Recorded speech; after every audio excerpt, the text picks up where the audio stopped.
5:47 a.m. Eastern Standard Time. The notification appears on every defense intelligence analyst's screen simultaneously. Not an alarm. Not a warning. Just a data anomaly that shouldn't exist. The global shipping tracking system registers a pause. 17% of container vessels carrying electronics, pharmaceuticals, and automotive parts stop transmitting location data. They don't change course. They simply vanish from digital observation for 43 seconds. When the signals return, everything appears normal. But the world's supply chain has just demonstrated something terrifying. It can be switched off without firing a shot. You wake to a morning that looks identical to yesterday. Coffee brews. News anchors discuss weather patterns and political scandals. Markets open with typical volatility, but in government buildings across Washington, Brussels, Tokyo, and New Delhi, officials stare at classified briefings that describe what intelligence agencies have suspected for years but could never prove. The global economy doesn't just depend on Chinese manufacturing anymore. It operates on Chinese-controlled infrastructure, and that infrastructure just flexed. This isn't an act of war, it's a demonstration of power. The kind that doesn't announce itself with missiles or invasions. The kind that whispers through fiber optic cables, port management systems, and rare earth mineral supply chains. The kind that transforms nations from sovereign powers into dependent clients without a single border being crossed. You're witnessing the culmination of a 20-year strategy that rewrote the rules of global dominance while the world argued about conventional military threats. In Beijing, no official statement is issued.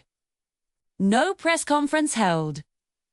Because when you control the systems that make modern civilization function, you don't need to explain your leverage. You simply possess it. And in this moment, 74 nations suddenly understand that the infrastructure they depend on for survival isn't truly theirs anymore. It belongs to the country that built it, financed it, and can modify its function with encrypted commands sent from halfway across the world. The old world didn't collapse with explosions or invasions.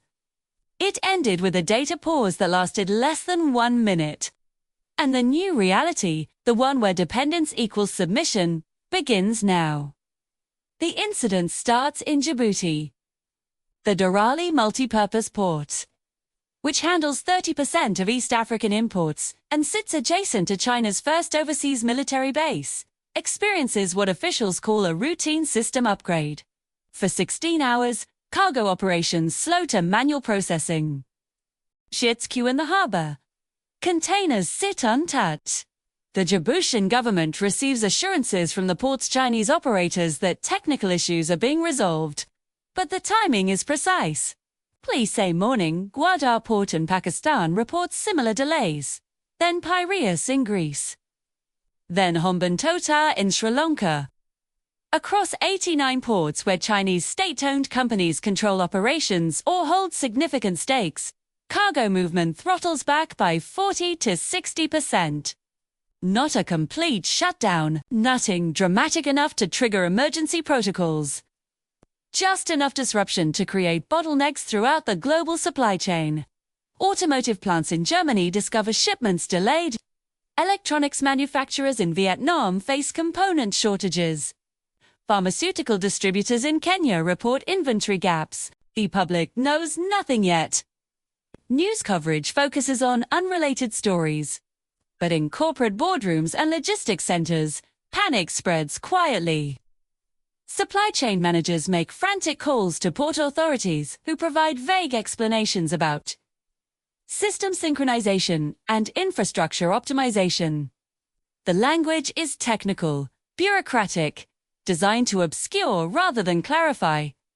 Because this isn't a malfunction.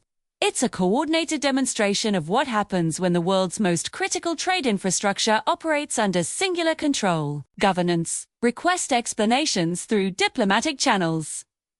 Beijing's Ministry of Commerce issues a statement acknowledging minor technical adjustments. 2 port management systems across its Belt and Road Initiative network. The statement emphasizes China's commitment to global trade stability. It does not explain why the adjustments occurred simultaneously across 4 continents. It does not address why affected ports all share Chinese operational oversight. And it certainly doesn't mention that this coordinated pause serves as proof of concept, proof that the global economy's circulatory system can be constricted at will. Military analysts recognize the implications immediately. If cargo flow can be reduced by half for 16 hours, it can be reduced by 90% for 16 days. Or stopped completely for 16 weeks. The leverage isn't theoretical anymore, it's operational. And the world just witnessed a stress test conducted without permission on infrastructure that nations believed they controlled. Because they signed contracts. Because they maintained nominal sovereignty. Because they assumed ownership meant authority. They were wrong. The information gap widens as governments scramble to assess the scope of Chinese port influence. Intelligence agencies compile lists of facilities where Chinese companies hold controlling interests. Operational contracts or management authority. The numbers are staggering. Over 100 ports across 63 countries. Facilities handling 42% of global container traffic. Strategic locations adjacent to military installations, trade choke points and energy corridors. Each one a potential pressure point. Each one a mechanism for economic coercion that doesn't require military escalation. 2. In Washington, the National Security Council convenes an emergency session. The president receives a briefing that maps Chinese port investments overlaid with global supply chain dependencies. The visualization is stark. Red lines connecting ports to distribution networks. Red zones indicating regions where supply disruptions would trigger immediate shortages. Red circles marking military installations located within observation range of Chinese-operated facilities. The map resembles a circulatory system, with arterial blockages waiting to happen. Denial becomes impossible. Confusion transforms into recognition. The world hasn't been preparing for the wrong war. It's been losing a different war it didn't realize was already underway. The panic doesn't announce itself with riots or chaos. It manifests in spreadsheets and conference calls.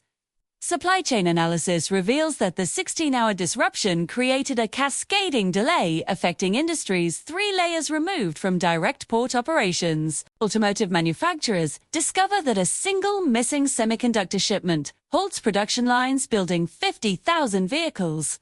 Electronics companies realize that delayed rare earth mineral deliveries prevent the manufacture of components for smartphones, renewable energy systems, and defense equipment. The rare earth revelation strikes hardest. Western governments have known for years that China controls 70% of global rare earth mining and 90% of refining capacity. But knowledge and understanding are different things. Knowledge is a statistic in a report. Understanding is the moment you realize that the batteries powering electric vehicles, the magnets enabling wind turbines, and the guidance systems inside precision missiles all depend on materials controlled by a single nation. A nation that just demonstrated its willingness to manipulate global systems for strategic purposes. Flaws. On January 8, 2026, 1 day ago, China's Ministry of Commerce announced enhanced export restrictions on rare earth elements and related products. The timing isn't coincidental. The port disruptions prove that physical infrastructure can be controlled. The export restrictions prove that material supply can be weaponized.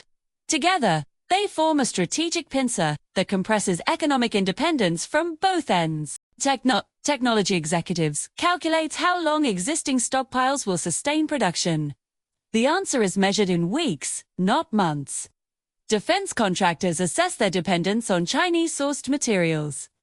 The Pentagon discovers that critical weapon systems rely on components containing rare earths that originate from Chinese mines and are refined in Chinese facilities.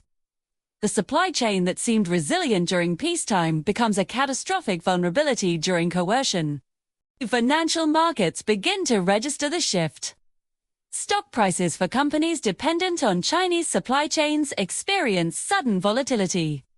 Investors recognize that geopolitical leverage translates directly into economic risk.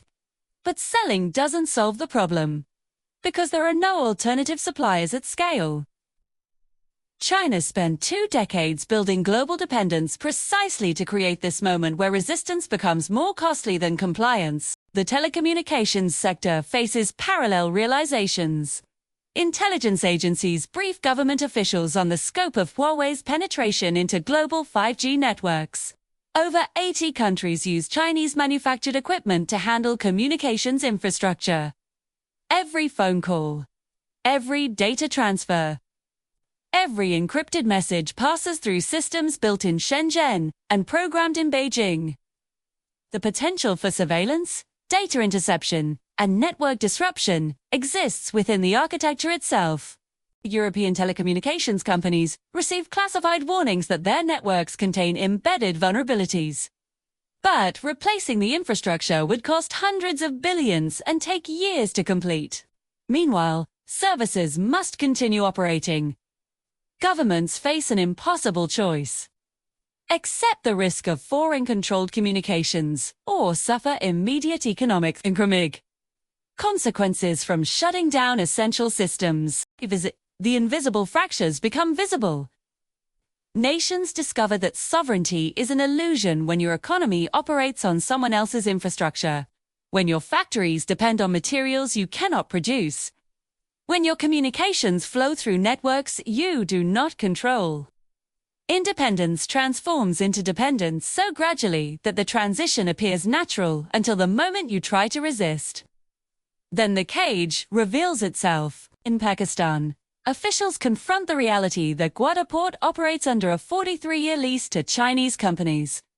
The port that was supposed to transform Pakistan's economy instead transformed Pakistan's autonomy.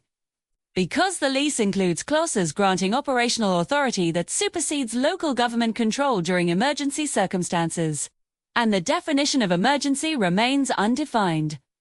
Flexible.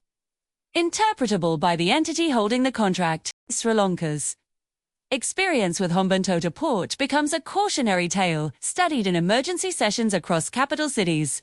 The 99-year lease signed after debt default isn't just a financial arrangement. It's a permanent transfer of strategic authority over a facility that controls access to Indian Ocean shipping lanes. The port operates under Chinese management. Chinese security protocols. Chinese strategic priorities. The Sri Lankan flag still flies. But the power has relocated. Diplomats realize that renegotiating these contracts isn't possible. The agreements were structured specifically to prevent modification. Early termination clauses carry financial penalties that would bankrupt already struggling economies. And attempting to seize assets triggers arbitration processes, governed by international courts, where Chinese state-owned enterprises have extensive legal resources and precedent on their side. The breakdown isn't economic collapse. It's the collapse of the assumption that global trade operates on neutral infrastructure governed by shared rules. The infrastructure has owners. The rules have authors. And the nation that built the system decides how it functions. Across Africa, Chinese-financed infrastructure projects come into sharper focus. The highways, railways, power stations, and communication networks that seemed like development miracles now appear as strategic assets controlled by external actors. Zambia confronts Chinese ownership of critical copper mining operations. Kenya examines Chinese management of railway systems. Tanzania reviews Chinese investments in port facilities. The pattern repeats. Infrastructure financed through loans that countries cannot repay. Contracts structured to transfer control when debt service fails. Strategic assets repositioned as leverage. 2. This is the moment governments understand that debt isn't just money owed, it's autonomy surrendered. And the bills are coming due across 63 nations simultaneously. The adjustment happens without formal announcement. Nations don't declare their submission. They simply begin accommodating Chinese priorities in ways that would have been unthinkable 2 weeks ago. United Nations votes shift. Countries that previously supported resolutions criticizing Chinese human rights practices suddenly abstain. Governments that coordinated with Western alliances on trade policy begin distancing themselves from joint positions. The changes are subtle, but cumulative. Because this is how leverage operates. Not through explicit threats, but through the quiet recognition that resistance carries costs countries cannot afford. When your ports are controlled by Chinese companies, when your telecommunications run on Chinese equipment, when your factories depend on Chinese rare earths, when your infrastructure was financed by Chinese loans, opposition becomes economically suicidal. So you adjust. You accommodate. You redefine your strategic interests to align with the nation holding your economic lifelines. Intelligence agencies track the diplomatic shifts with growing alarm. The Belt and Road Initiative, once dismissed as a debt trap or infrastructure program, reveals itself as the foundation of a new international system. 152 countries have signed cooperation agreements. Combined, they represent 65% of global population and 40% of global GDP.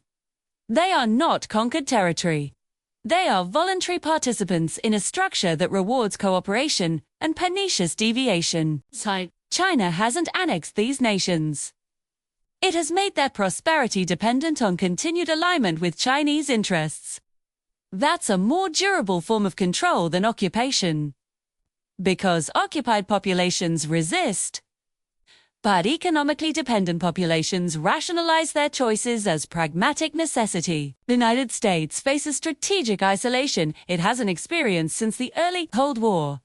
Except this isolation isn't ideological, it's structural.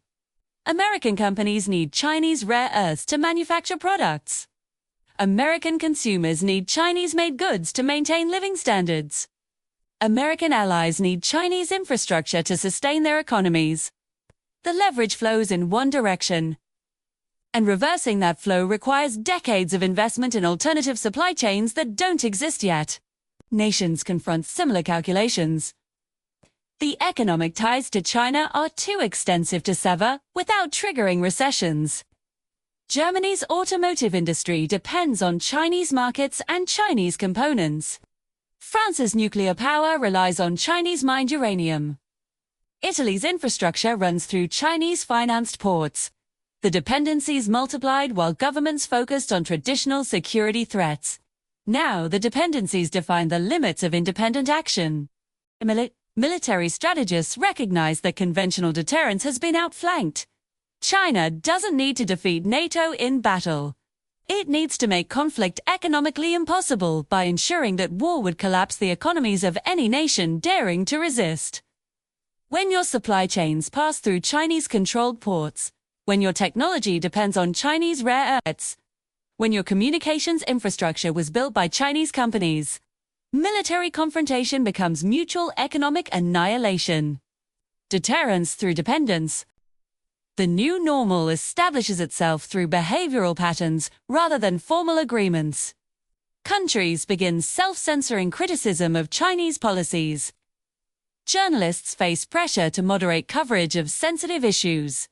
Academics who research Chinese influence find their funding cut or their positions eliminated. The censorship isn't imposed by Beijing. It emerges from domestic actors who understand that antagonizing China carries professional and economic costs. The control operates through anticipation rather than enforcement. In international markets, a new calculation emerges. Companies must assess their China alignment score. Too much independence triggers supply disruptions. Too much dependence triggers Western regulatory scrutiny. The optimal strategy becomes strategic ambiguity. Maintaining enough Chinese exposure to access markets and supply chains while avoiding overt displays of subordination that would alienate Western consumers. The balance is precarious, and it shifts continuously based on geopolitical tensions that corporate executives cannot control. These This is the landscape of the silent empire. Not ruled from Beijing, but organized around Beijing's interests. Not enforced by military occupation, but maintained through economic gravity. Nations orbit, Chinese markets, Chinese infrastructure, and Chinese supply chains, the way satellites orbit planets. Held in position not by force, but by the physics of dependence, the shift produces strange inversions. Countries that championed free trade discover that trade isn't free when one participant controls critical infrastructure and resources. Nations that promoted open markets realize that openness benefits the party with the most leverage.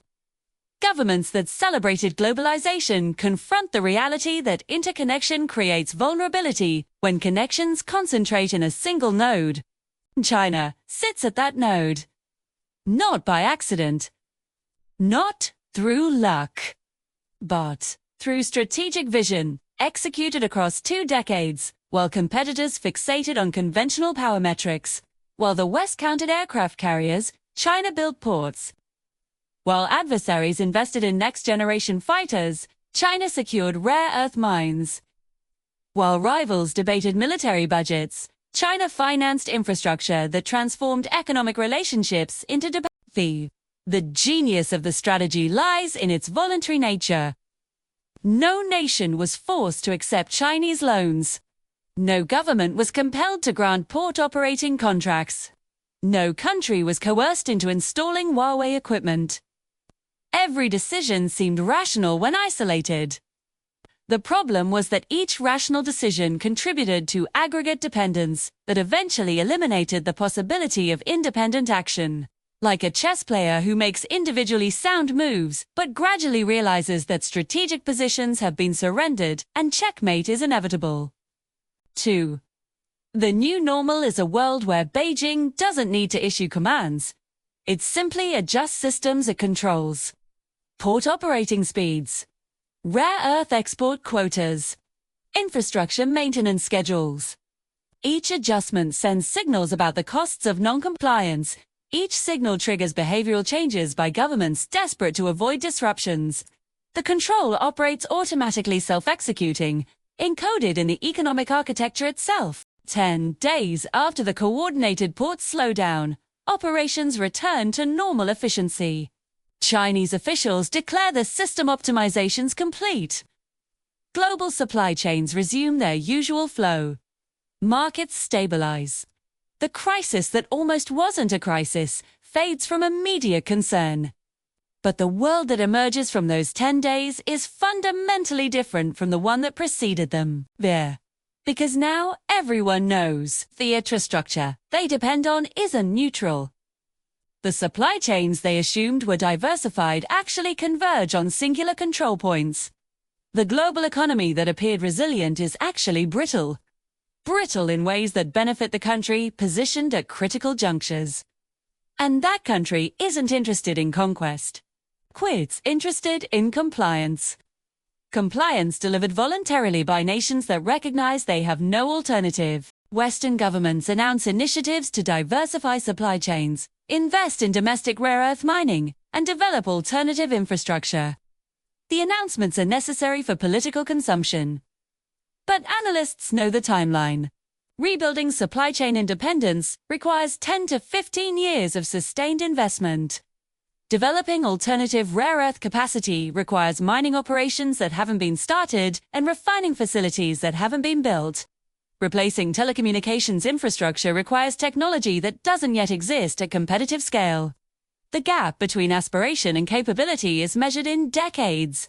And during those decades, dependence deepens. China continues investing in its global infrastructure network. New port contracts signed in Kuwait for $4.1 billion.